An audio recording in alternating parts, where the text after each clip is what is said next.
एडमो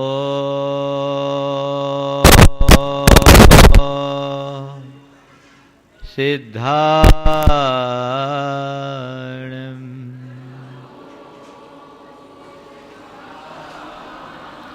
एडमो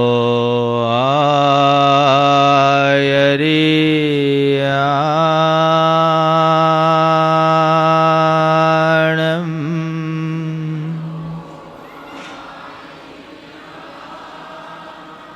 एडमो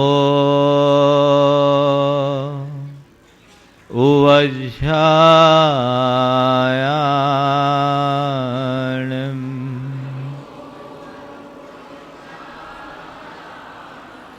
एडमो लोये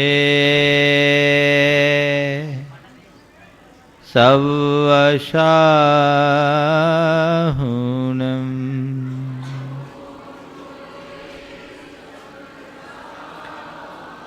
ऐसो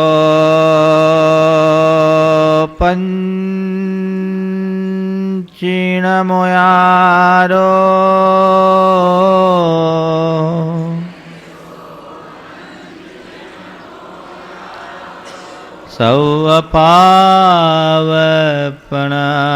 सौवपावपणाशनो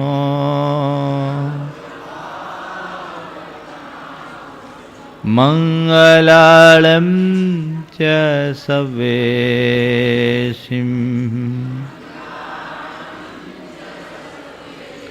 पढ़मं होय मंगलम।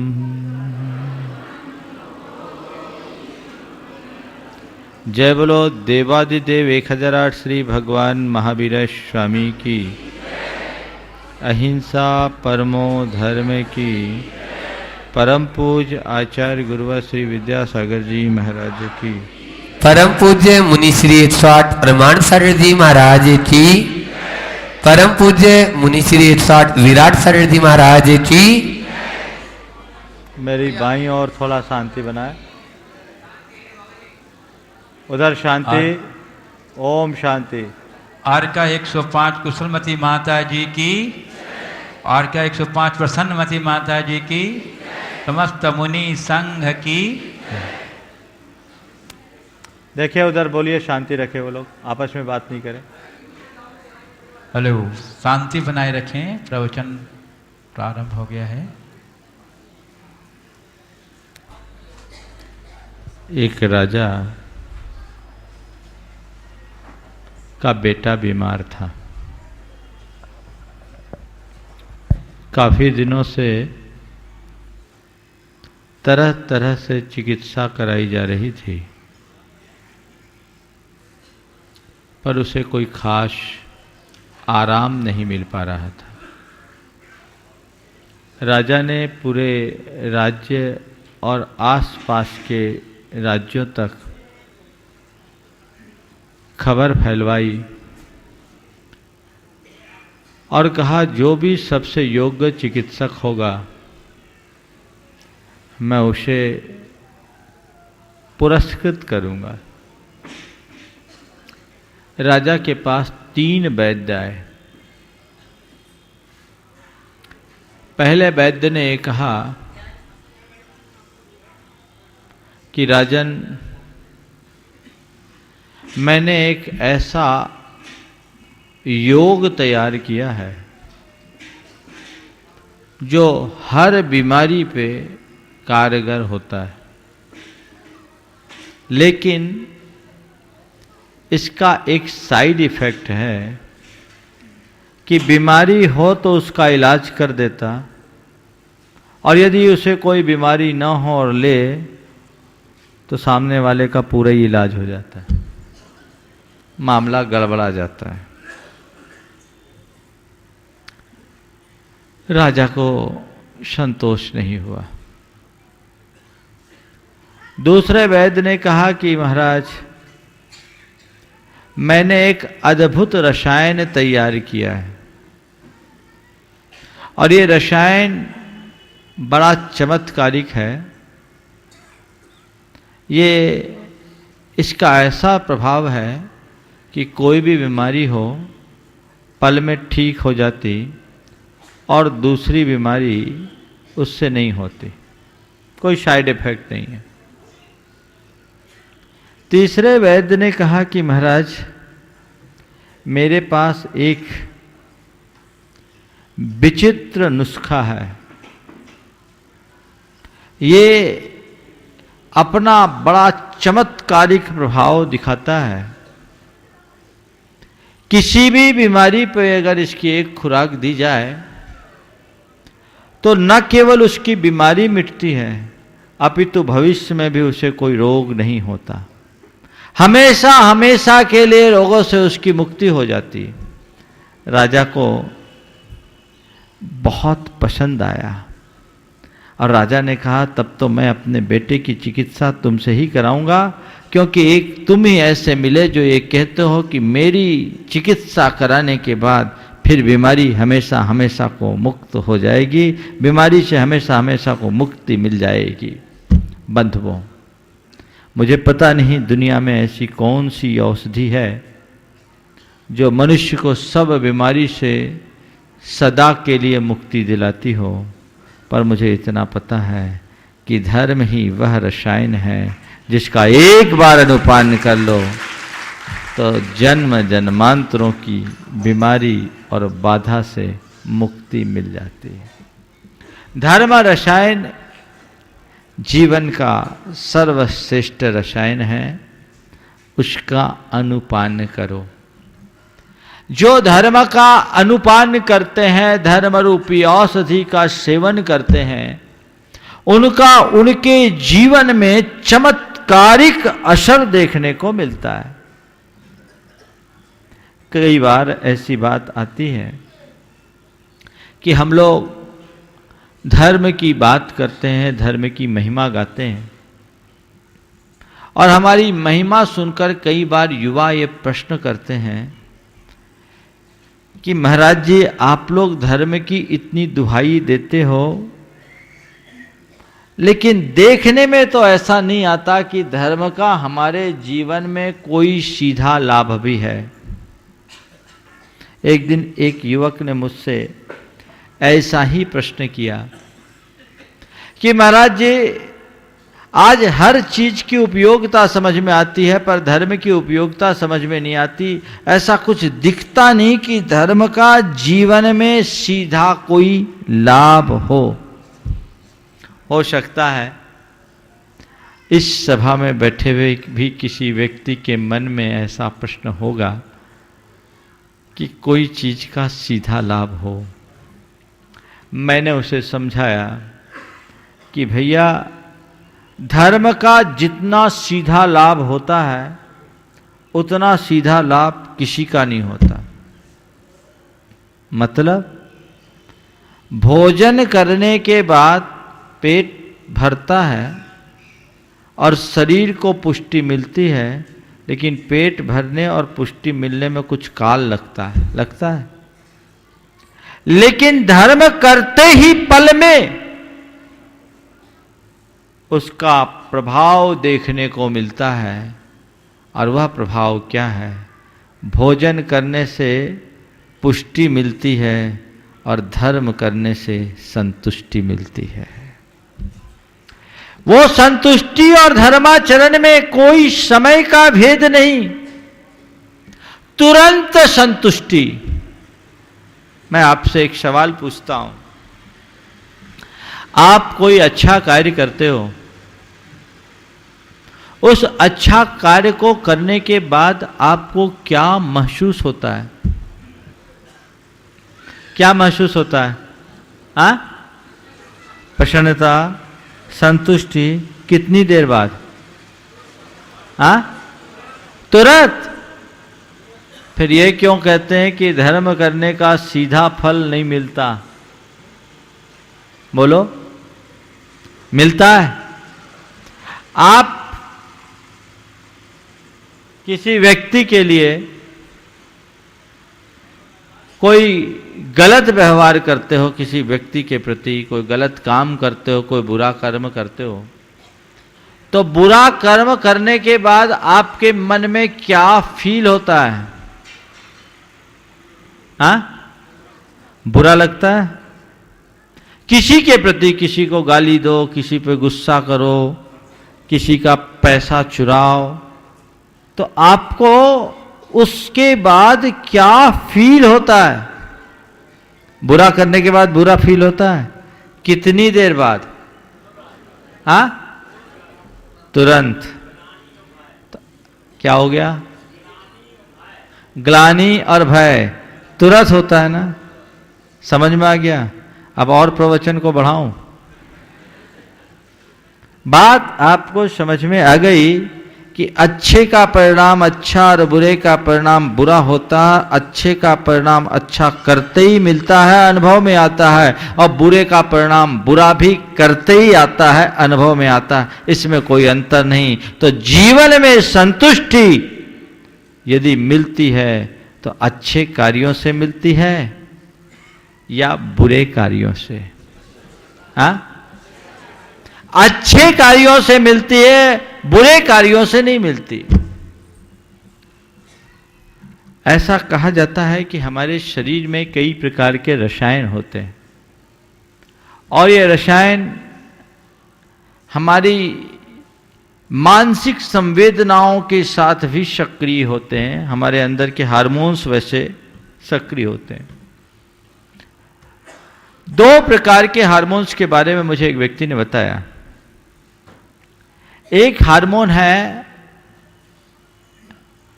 डोपामिन और एक हार्मोन है ऑक्सीटोसिन।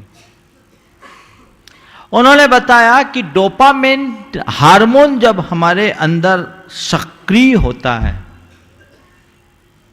तो केवल अतृप्ति देता है। क्या देता है? आज एक साइकोलॉजिस्ट यहां बैठे हैं, मेरी बात से साथ सहमत होंगे, जबलपुर से। ठीक है ना? मैं सही कह रहा हूं ना? वो अतृप्ति देता है, संतुष्टि नहीं। और ऑक्सीटोसिन जब एक्टिव होता है तो संतुष्टि मिलती है। मुझे एक लेख पढ़ा है एक सज्जन ने, बोला महाराज इसको देखिए। मैंने उस लेख को पढ़ा, कुछ माह पहले की बात है। तो उसमें बताया कि ऑक्सीटोसिन मनुष्य को अतृप्ति देता है और डोपामिन मनुष्य को अतृप्ति देता है, और ऑक्सीटोसिन जो है वो उसको संतुष्टि देता है। और उसमें एक बात लिखी कि बुरे कार्य, भोग विलासता के कार्य, खुद को खुशी देने में डोपामिन एक्टिव होता है, और अच्छा कार्य करने और औरों को खुशी देने में ऑक्सीटोसिन एक्टिव होता है। और ये एक में अतृप्ति और एक में संतुष्टि पल में ही हो जाता है। बंधुओं, धर्म का जो भी कार्य है वो कार्य हमारे अंदर ऑक्सीटोसिन हार्मोन को एक्टिव करता है, और उसे जब वो सक्रिय करता है तो तत्क्षण मन में संतुष्टि और प्रसन्नता आती है। मैं आप सबसे विगत कई दिनों से धर्म की चर्चा कर रहा हूं, और धर्म के सबसे स्थूल पक्ष उपासना की बात आप सबके बीच की गई। मैंने इन दिनों आपसे कहा कि ये उपासना हमारे जीवन में कैसे उपादेय हैं। आज आपने भगवान की पूजा की, कितने अर्घ चढ़ाए? आज 128 अर्घ चढ़ाए। मैं आपसे सवाल करना चाहता हूं, इन अर्घों को चढ़ाते समय आपके मन में क्या अनुभव हुआ, क्या उत्पन्न हुआ? अरे ये अर्घ बढ़ रहे हैं, जल्दी छूट जाए, ऐसा? कि अंदर का उल्लास जगा, मन में प्रसन्नता की लहर आई, या ऊब गए? क्या हुआ? प्रसन्नता की लहर आई। ये कब आई? जैसे ही आप अपने आप को पूजा से जोड़े, आपके भीतर प्रसन्नता आई ना। ये इसका तात्कालिक लाभ है। अच्छे कार्य का तात्कालिक लाभ आत्म तुष्टि, तुरंत इसमें कोई समय भेद नहीं। जीवन व्यवहार में कभी भी कोई भी अच्छा कार्य करो, आप देखना उसकी समीक्षा करके तुरंत संतुष्टि होती। ये तात्कालिक लाभ है, पर इसका केवल तात्कालिक लाभ नहीं। मुंह में रसगुल्ला खाओगे तो जितनी देर मुंह में हो उतनी देर मीठा लगता है। ये संसार की चीजों की चीज है। रसगुल्ला खाने से मुंह मीठा होता है और फिर और खाने की प्यास भी जग सकती है, बाद में उसका कोई असर नहीं पड़ता। पर संत कहते हैं धर्म करने से तत्काल संतुष्टि मिलती है और कालांतर में हमारी सोच बदलती है, जो हमारे जीवन की धारा को परिवर्तित कर देती है। जैन कर्म सिद्धांत में एक शब्द आता है निर्जरा।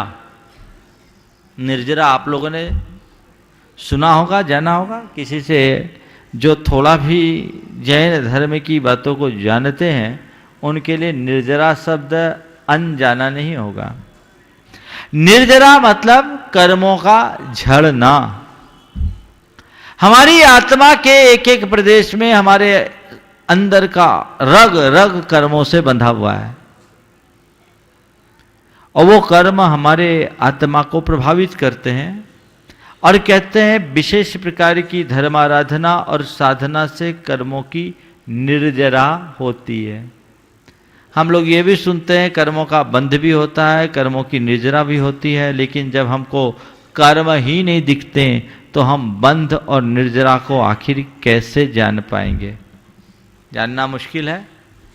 कर्म का बंध और कर्म की निर्जरा को जान पाना सहज नहीं दिखता, लेकिन संत कहते हैं कोई भी कार्य बिना कारण के नहीं होता। कारण के बिना कार्य नहीं होता। अगर कोई कारण है तो कार्य होगा। आपके भीतर जो निर्जरा है,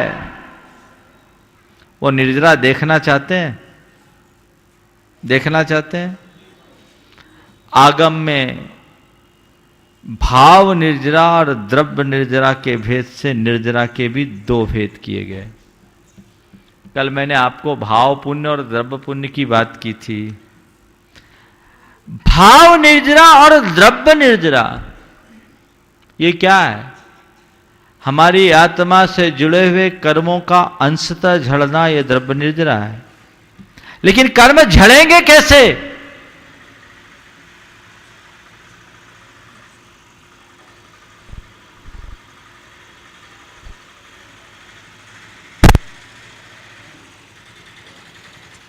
चलने दीजिए, सब स्टेशन चलते हैं, जंक्शन।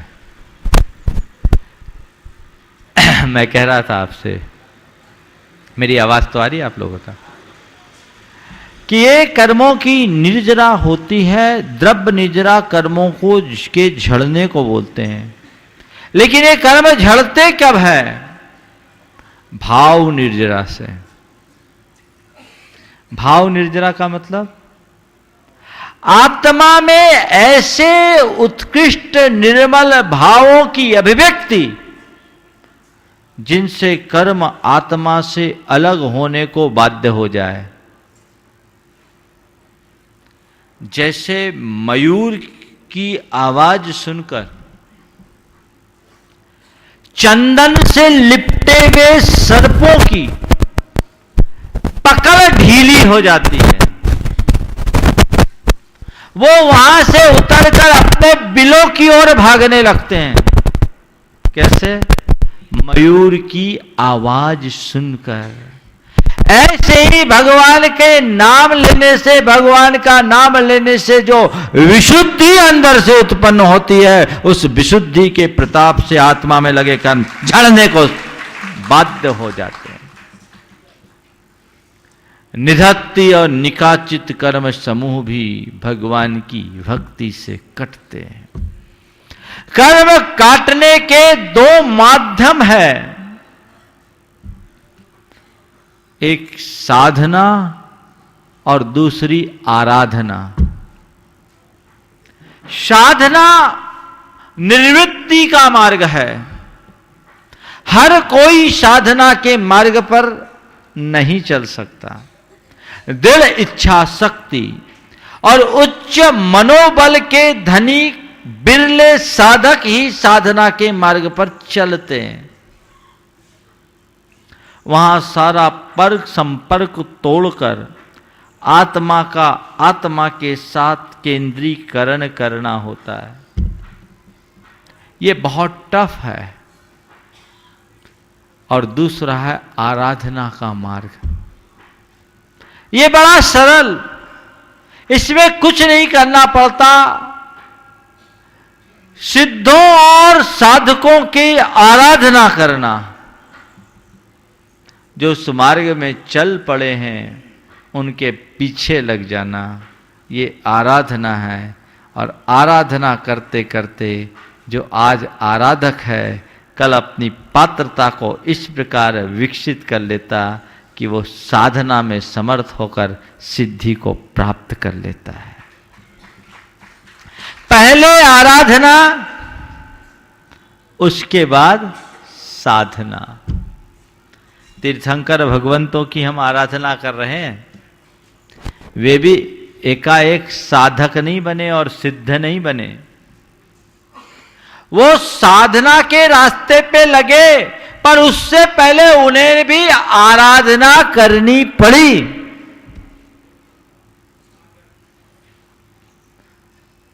आराधना करना मतलब किसी के पीछे चलना, और साधना करना मतलब खुद अपने पांवों से रास्ते बनाते हुए आगे बढ़ना। बने बनाए रास्ते पर चलना ज्यादा कठिन नहीं है। वहां तो केवल पगडंडी बनी है, लाइन पकड़नी है, चलते जाओ। लेकिन रास्ता बनाते हुए चलना, जहां खूब झाड़ झंकाड़ है, पत्थर चट्टाने हैं, नदियां हैं, नाले हैं, उनमें चलना बहुत कठिन होता है। गृहस्थों के लिए आराधना का मार्ग बताया। और ये आराधना में है क्या? ये उपासना के विभिन्न पक्ष जो तुम्हारे जीवन में बदलाव लाते, ये भी तुम्हारे कर्म की निर्जरा के कारण है। निर्जरा कब होगी? जब तुम्हारे अंदर वैसे भाव होंगे। निर्जरा होने में कोई संशय नहीं, पर भावों की अभिव्यक्ति आवश्यक है। आपने अपने जीवन में कभी निर्जरा का अनुभव किया? बोलो, निर्जरा का अनुभव किया? महाराज ना हमने बंध जाना ना निर्जरा जाना, ये तो बस जान गए, बस कर रहे हैं सो कर रहे हैं। नहीं, जागृत मन से यदि आप कोई कार्य करेंगे तो ये सारी अनुभूतियां आप अपने अंतस में महसूस कर सकते हैं। कर्म की निर्जरा भावों की विशुद्धि से होती है। शास्त्रों में इसके कई उद्धरण दिए हुए हैं। आचार्य वीरसेन महाराज कहते हैं कि निर्जरा की बात क्या करूं, भगवान की भक्ति में की अचिंत्य महिमा है। जिनिंद बंदन पूजन दंसन नमन स्नेही, जिनिंद दंसन बंदन पूजन नमन स्नेही, बहुकम पदेशान निज्जर ऊ लंभादो। जिनेंद्र भगवान के दर्शन पूजन बंदन नमस्कार से बहुकर्म प्रदेशों की निर्जरा हो जाती है। शास्त्र में लिखा, लेकिन हर कोई इसका अनुभव करे ऐसी कोई गारंटी नहीं। पर कुछ लोग इसका अनुभव भी करते हैं, जो गाढ़ तत्व श्रद्धानी होते हैं और भगवान की वाणी को अपने जीवन में उतारते हैं, वो इसका अनुभव भी करते हैं। मेरे संपर्क में एक व्यक्ति जो जिसको घोर विपत्तियों का सामना करना पड़ा। एक साथ विपत्ति आई, पत्नी की तबीयत बिगड़ गई, वो गंभीर बीमारी की शिकार हो गई, पूरा शरीर रोम रोम दुखे और कहीं कोई बीमारी का पता न लगे। एक तरफ पत्नी और दूसरी तरफ उसी दरमियान उन्हें व्यापार में बहुत बड़ी क्षति हुई।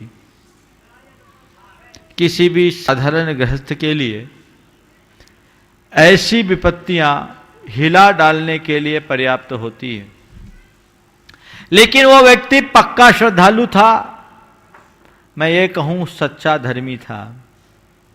इस स्थिति में भी वो दुखी नहीं हुआ। उसने एक ही बात सोचा कि ये मेरे कर्म का उदय है, कर्म का झोंका आया है, मुझे अपने आप को संभाल कर रखना है। अब जैसे भी हो मुझे इसे सहन तो करना है, और जब तक ये अशुभ का दौर नहीं जाएगा दुनिया की कोई भी ताकत मेरी व्यवस्था को नहीं बदल सकती। और इसी आस्था के कारण वह इधर उधर सिर पटकने की जगह भगवान की शरण में गया। भगवान की शरण में गया, देखा कि व्यापार में नुकसान पर नुकसान, नुकसान पर नुकसान हो रहा है। उसने सोचा आज मेरा समय ठीक नहीं, अभी मैं जो करूंगा गड्ढे में ही जाऊंगा। सारा ट्रांजैक्शन बंद कर दिया और भगवान की सेवा भक्ति में लग गया। भगवान की सेवा भक्ति में लग गया। पत्नी की शारीरिक स्थिति को देख करके उसने यही तय किया कि जब डॉक्टर की दवाई काम नहीं करेगी तो दवाई काम करती, इसके अलावा और कोई काम नहीं कर सकता। ये हम देख रहे हैं, सारी चिकित्सा कराने के बाद भी अब उसे कोई लाभ नहीं। उसने अपने पत्नी के मनोबल को जगाया, उसकी सहन शक्ति को बढ़ाया, मेरे पास लेकर आया, मैंने उसे समझाया, उसके मनोबल को जगाया कि अब जो भी हो इसे बर्दाश्त तो करना ही पड़ेगा, किसी दूसरे का किया हुआ नहीं है, ये खुद का किया है। अशुभ समय है, ठीक है, पर अशुभ के बाद कभी शुभ तो आता है। क्षमता रखो, स्थिरता रखो, अशुभ में और शुभ में दोनों में स्थिरता रखने की आवश्यकता है। और इस अशुभ का निवारण करने का एक ही अमोघ उपाय है, जिनेंद्र भक्ति और पात्रदान, और कोई उपाय नहीं। और वो दोनों पति पत्नी ने तय कर लिया, हम अपने यहां रोज एक बार मंदिर जाते, पूजन अभिषेक करते, अब दिन में 3 बार मंदिर जाएंगे, पूजन अभिषेक करेंगे। पति ने पूजन करेंगे, अभिषेक करेंगे, सामायिक करेंगे, भगवान की स्तुति करेंगे, पाठ करेंगे। अब पाप का कार्य छोड़ करके केवल धर्म का कार्य करेंगे। मैं आपको कहता हूं, आपको सुनकर आश्चर्य होगा, 6 महीने में उनकी धर्म पत्नी की तबीयत एकदम ठीक हो गई, जैसे कुछ था ही नहीं, बिना दवाई के। दवाइयां काम नहीं की, लेकिन नित्य उन्होंने क्या किया, भक्तामर स्तोत्र, कल्याण मंदिर स्तोत्र और विशापहार स्तोत्र, 3 टाइम में 3 स्तोत्र फिक्स कर लिया। और भगवान की रोज पूजा, और उन्होंने तय किया कि मैं पूजा के बाद रोज एक बार शांति विधान करूंगा, पुण्य उपार्जन। क्या किया, कर्म की निर्जरा कर ली। व्यापार में उनको बड़ा भारी नुकसान हुआ था, और वो नुकसान के कारण इतनी बड़ी चोट थी कि वो दोबारा उठ खड़ा हो पाना असंभव जैसा था। पर संयोग कुछ ऐसा बना कि इतना सब कुछ होने के बाद उनकी एक संपत्ति जिसकी वो आशा छोड़ चुके थे कि ये मुझे मिलेगी कि नहीं मिलेगी, बहुत दिनों से वो विवाद में पड़ी हुई थी। अचानक सामने वाले का प्रस्ताव आया, समझौता हुआ, और उसे आशा के विरुद्ध 2 करोड़ का फायदा अचानक हो गया। वो संपत्ति जिसे वो भूल चुका था आ गया और अपना काम कर लिया। अब इसे क्या बोलेंगे हम? अंतरंग कारण क्या है इसका? अंतरंग कारण क्या? अशुभ का निवारण कर सकते हो। अपने पाप को पुण्य में परिवर्तित करने की ताकत तुम्हारे पास है। अपने पाप के जड़ को उखाड़ने की सामर्थ्य तुम्हारे पास है, और अपने जीवन के विघ्न बाधाओं को कुचलने की क्षमता तुम्हारे पास है, बशर्ते तुम्हारे हृदय में सच्ची श्रद्धा हो, देव शास्त्र गुरु के प्रति निष्ठा हो। इसके विरुद्ध कई ऐसे लोग होते हैं जो विपत्ति के मारे होते हैं, कर्मकांडी बनकर 70 मड़िया पूजने चले जाते हैं। जहां जाए वहीं सिर पटकने लगते हैं, अंधविश्वास के शिकार होते हैं और जो होता है उसको भी खत्म कर देते हैं। एक संपर्की, मेरे संपर्क में एक ऐसे व्यक्ति भी आए जिनको बड़ी विपत्तियां हुई। व्यापार है, एक साथ दिन किसी को चलता नहीं, एक गलत डिसीजन से व्यक्ति बहुत पीछे चला जाता है। और वो व्यक्ति जब ऐसा चक्कर में फंसा तो उसे एक कोई तांत्रिक मिला, उसने कई तरह के सब्जबाग दिखाए कि इस समय के बाद तुम्हारा समय सुधर जाएगा, तुम ऐसा करो वैसा करो। उसकी आशा में उसने सोचा ये ठीक है। एक कोई फर्जी कंपनी वाला आ गया, वो बोला कि हम तुमको इतना फाइनेंस करा देंगे और कर लो कर लो कर लो। आदमी ऐसे ही करोड़ों से नीचे उतरा हुआ था, उसके चक्कर में ये कह रहा, और देखो वो कंपनी वाला आ गया, मेरा आज काम बनेगा कल काम बनेगा। बाजार से कर्जा लेकर 2-4 करोड़ रुपया का और कर्जा लाद लिया, आखिर हार गया, हुआ कुछ नहीं।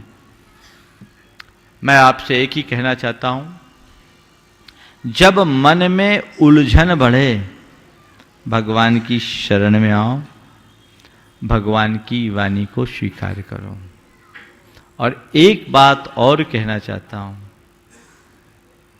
आप भगवान को पसंद करते हो? करते हो? क्या हो गया, नहीं करते? हाँ, भगवान को पसंद करते हो?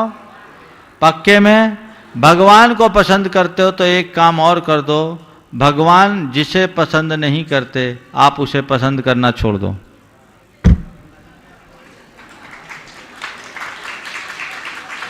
क्या हो गया, क्या हो गया? हाँ महाराज, आपने तो फंसा दिया। फंसे हुए तो हो ही ऑलरेडी, ऐसे ही फंसे। ये तो सुलझने का रास्ता है।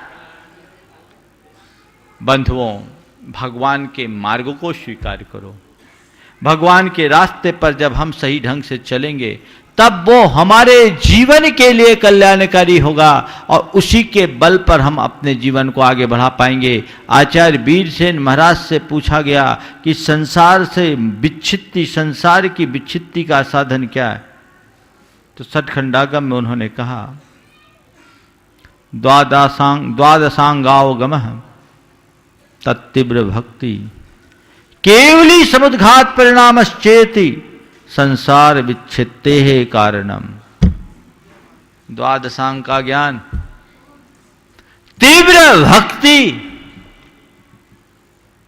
और केवली भगवान के द्वारा किया जाने वाला समुद्घात रूप परिणाम संसार की विच्छित्ति का कारण है। द्वादशांग का ज्ञान आज हमें आपको हो नहीं सकता और केवली समुद्घात आज हो नहीं सकता, और केवली बनने के बाद चिंता ही नहीं। हमारे हाथ में क्या है?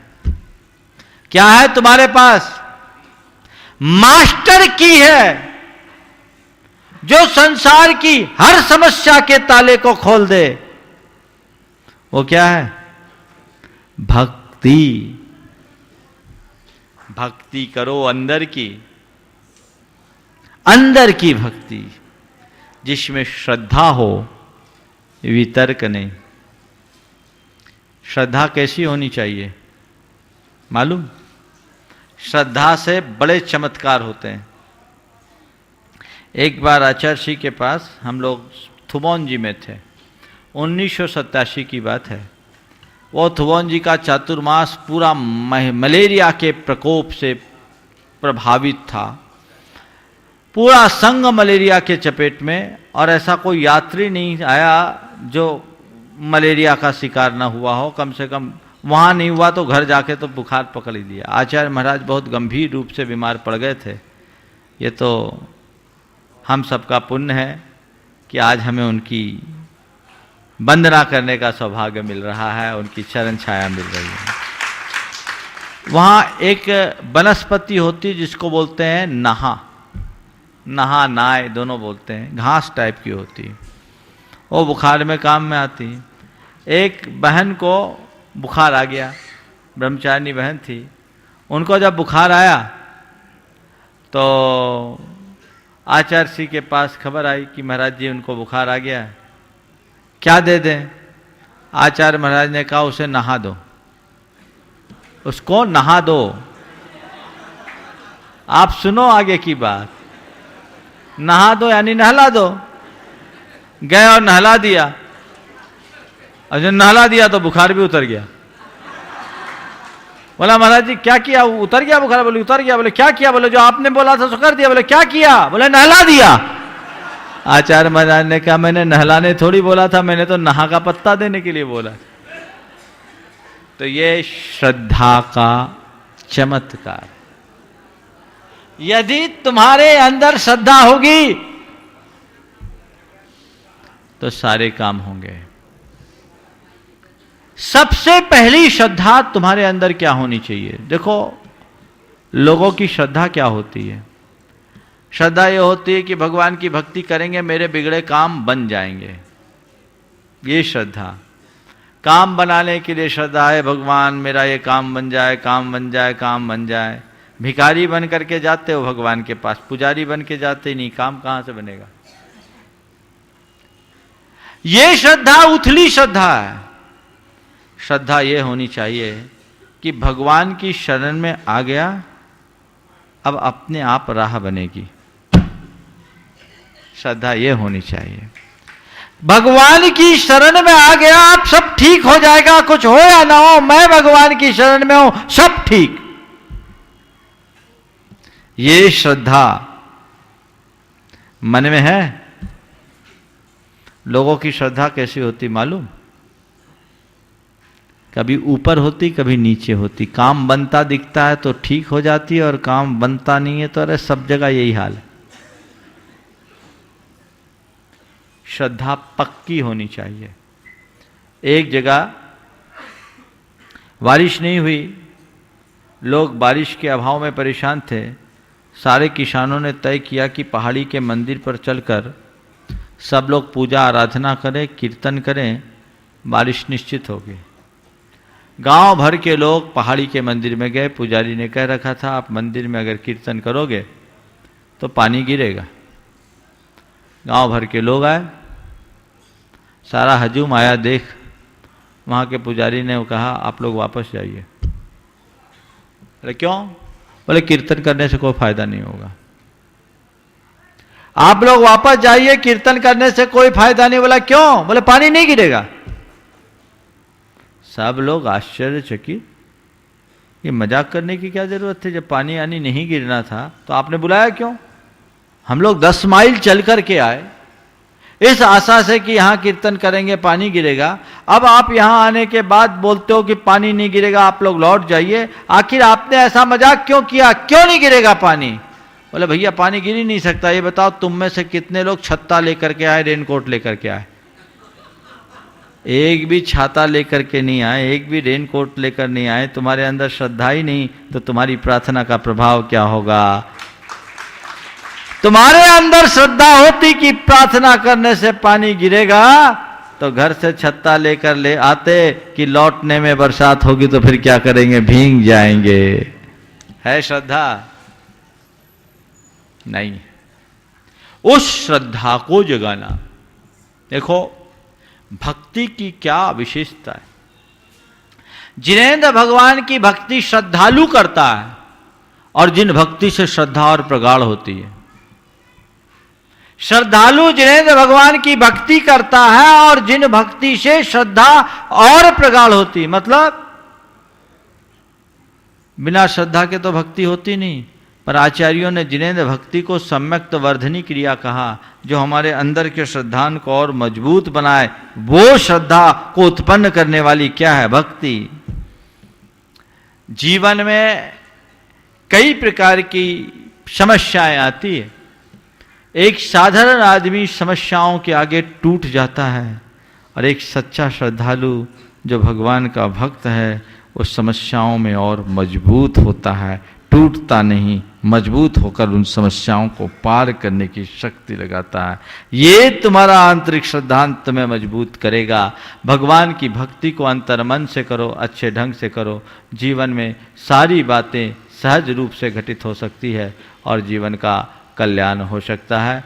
आप सबके हृदय में ऐसी जिनेंद्र भक्ति प्रकट हो, और जीवन की धारा निर्मल बन सके, हमारे अंदर पवित्रता आ सके, हम अपने अंतःकरण को विशुद्ध बना सके, ऐसी भावधारा घटित होनी चाहिए।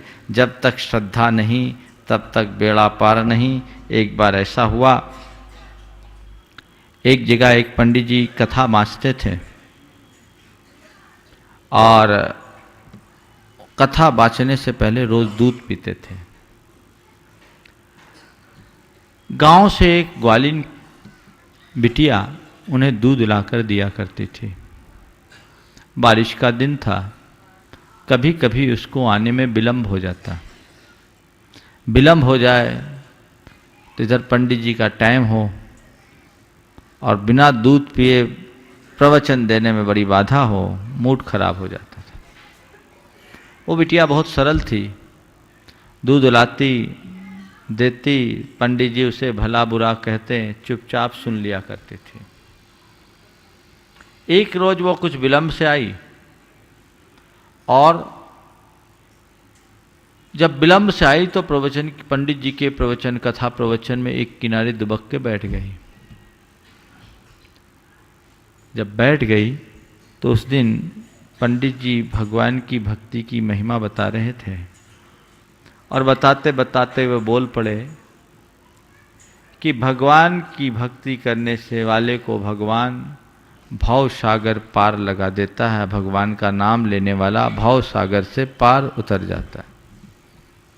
वो ग्वालिन बिटिया बड़ी श्रद्धालु थी, सरल चित्त थी। उसने कहा, वाह पंडित जी इतने ज्ञानी, इतना बढ़िया मंत्र उनके पास है कि भगवान का नाम लेने वाले का भगवान भव सागर से पार लगा देता, भगवान भव सागर से पार लगा देता। हमारी तो समस्याएं खत्म हो गई। जो भव सागर से पार लगा सकता है वो हमको नदियां पार नहीं कर सकता। अब कभी लेट नहीं होंगे। अब वो क्या करती, जाते ही समय नदी के किनारे पहुंची। अब नाविक की कोई प्रतीक्षा किए बिना सीधे भगवान का नाम ली और पांव पैदल नदी के इस पार से उस पार चले गई। आते समय भी जब हो तो भगवान का नाम ले इधर आ जाए। अब पंडित जी को रोज दूध बिल्कुल ठीक समय पर मिलने लगा। दूध उन्हें ठीक समय पर मिलने लगा। एक दिन पंडित जी ने उस ग्वालिन से पूछा कि क्या बात है, आजकल नाविक टाइम पर आ जाता है क्या, या नदी में पूर नहीं रहा क्या, क्या बात है? तो उसने कहा, नहीं महाराज, अब मैं टाइम पर आ जाती हूँ, नाविक की जरूरत नहीं। बोले कैसे? बोले आपने ही तो उपाय बताया। बोले क्या उपाय बताया? उस रोज कथा में नहीं कहा था कि भगवान का नाम लेने पर भगवान भव सागर से पार उतार देता है? तो मैंने सोचा जो भगवान संसार सागर से पार उतारेगा वो हमारी नदियाँ पार क्यों नहीं करेगा? तो हम तो कुछ नहीं करते, नदी किनारे जाते हैं, पंडित जी महाराज के बात को याद करते हैं और भगवान से कहते हैं, भगवान तुम्हारी जय हो, हमें नदियाँ पार कर दे। भगवान हमें पार लगा देता है। अभी सुनो, मजे की बात तो अब है। पंडित सुना तो एकदम हक्का बक्का, बोले सच? बोले पंडित जी हम आज तक झूठ बोले और आपसे झूठ बोल के नरक जाएंगे क्या? बिल्कुल झूठ नहीं पंडित जी महाराज, हमने तो ऐसा ही किया। भगवान से बोलते, भगवान हमको पार लगा देते हैं। पंडित जी ने कहा, अच्छा मेरे सामने तुम जा सकोगे? बोले हाँ चलो। अब पंडित जी और ग्वालिन दोनों साथ साथ गए।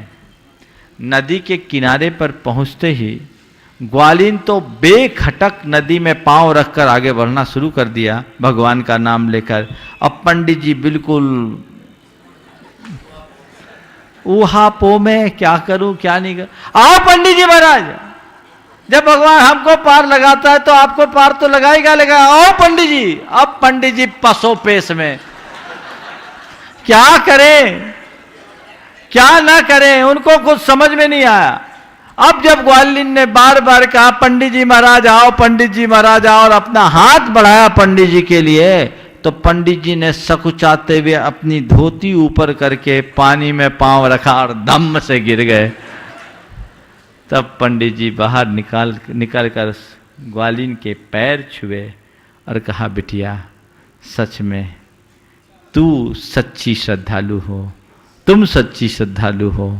मैं तो केवल श्रद्धा की बात करता रहा, तूने श्रद्धा से बात कर ली। ये मेरे और तेरे अंदर अंतर है, ये है श्रद्धा।